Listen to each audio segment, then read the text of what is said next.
Asia কাপে B গ্রুপের শেষ ম্যাচে আফগানিস্তানকে হারিয়েছে শ্রীলঙ্কা। আর এর ফলে বাংলাদেশ ও শ্রীলঙ্কা চলে গেছে সুপার 4 রাউন্ডে। ক্রিকেট পাড়ায় এখন চলছে আলোচনার ঝড়। অনেকেই বলছে শ্রীলঙ্কার কল্যাণেই বাংলাদেশ সুপার 4-এ জায়গা পেয়েছে। সোশ্যাল মিডিয়াতেও শ্রীলঙ্কার প্রতি ধন্যবাদ ও কৃতজ্ঞতা জানানো পোস্ট এখন ট্রেন্ডিং এ। কিন্তু আসল প্রশ্ন হলো, বাংলাদেশ কি সত্যি শ্রীলঙ্কার জন্য সুপার 4-এ উঠেছে?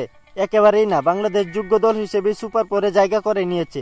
এই ম্যাচের আগে শ্রীলঙ্কার অবস্থাও পুরোপুরি নিশ্চিত ছিল না। বড় অঘটন ঘটলে তারাও বাদ পড়তে পারত। বাংলাদেশ 3টি ম্যাচ খেলে 2টি জয় পেয়েছে, সংগ্রহ করেছে 4 পয়েন্ট। অন্যদিকে আফগানিস্তান জয় পেয়েছে মাত্র 1টি ম্যাচে, তাদের পয়েন্ট 2। তাহলে হিসাবটা একেবারেই পরিষ্কার, বাংলাদেশ আফগানিস্তানের চেয়ে এগিয়ে থেকেই সুপার 4-এ জায়গা করে নিয়েছে। নিজেদের এশিয়ার সেরা দ্বিতীয় দল দাবি করা আফগানিস্তানও কিন্তু বাংলাদেশের কাছে হেরেছে। এবার জেনে নেই সুপার 4-এ বাংলাদেশের ম্যাচ সম্পর্কে। বাংলাদেশ প্রথম ম্যাচ খেলবে শনিবার রাত 8:30 মিনিটে। প্রতিপক্ষ সেই শ্রীলঙ্কা। এই ম্যাচে জয় পেলে বাংলাদেশের ফাইনালের পথ অনেকটাই সহজ হয়ে যাবে।